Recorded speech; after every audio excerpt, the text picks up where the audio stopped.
Hello everybody and welcome back to Pathfinder Plays. So out of all the questions about Dayz, one has seemed to pass them all when it comes to potential buyers. Is it worth it? This is a complicated question that is loaded with tons of different variables that are unique to the individual asking, but if I had to answer, I would say yes. Of course, as I just said, this is subjective and a mere opinion. However, there is a reason that after 6 years in early access, Dayz still has a respectable player base. There is so much to do in Dayz, so you can get your money's worth. The experience is going to be different every time, and the experiences will vary depending on what servers you join.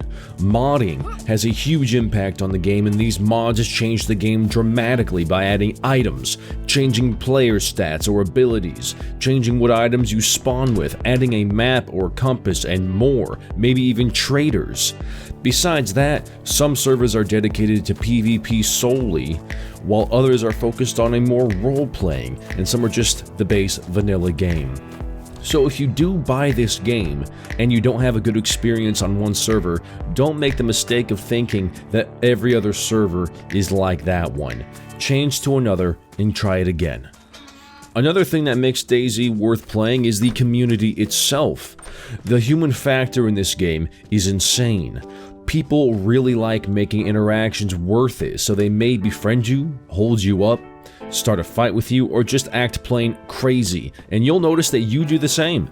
You have no idea what will happen when you come across a stranger in Dayz. This isn't even scratching the surface of interactions though. Some servers are so popular that they have player-built factions with backstories. If you are lucky enough to meet a faction, you are about to have a very unique experience because their faction lore dictates that they act a certain way to strangers. This can be good or bad, which can lead you to either receiving food and gear and being on your merry way or being eaten by cannibals. There are some people who would say that this game is not worth it because the gunplay isn't as good as some other games like Escape from Tarkov. But it is very important to have correct expectations when coming at a game like Dayz. Yes, you'll get tons of action in Dayz to where you will easily mistake it for being about the player versus player experience. However, that's not what it's labeled as, and that's not what it is.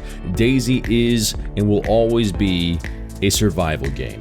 The main purpose is for you to scavenge, hunt, keep yourself warm, fed, and hydrated. The secondary purpose is that PvP.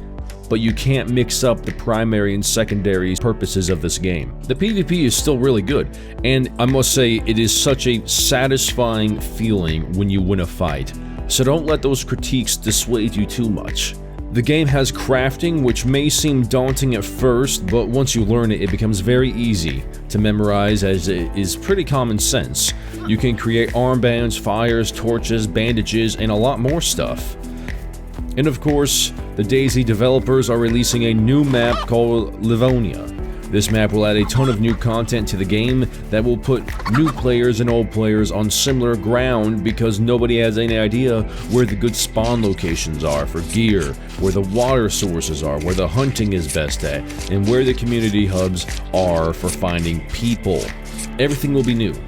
Given that fact, one could argue that this may be the best time for people to try the game out and see how they like it on the new map. You will come across your share of dislikes and complaints about the game for sure, but just remember almost every game has its issues. At the end of the day, it's a game with good content, good community, and a good variance in servers that you shouldn't have any issue knowing if the game is good or not after about an hour or so of playing. I'd recommend playing on Smoke server or Dayz Underground to start off. These servers have a potential to give you a great starting experience, especially if you're into role-playing or human interaction. If you want more player versus player, there is servers called Trump's Wall or USA Onya or something like that. Go ahead, give those a try. But no matter which server you guys try, always remember to try to keep an open mind and make your experiences in this game count. And that's about it. If you guys found this information valuable or encouraging, consider hitting that subscribe button, hitting that bell button for more information and more Dayz videos in the future, and I will see you guys in the next one. Path out.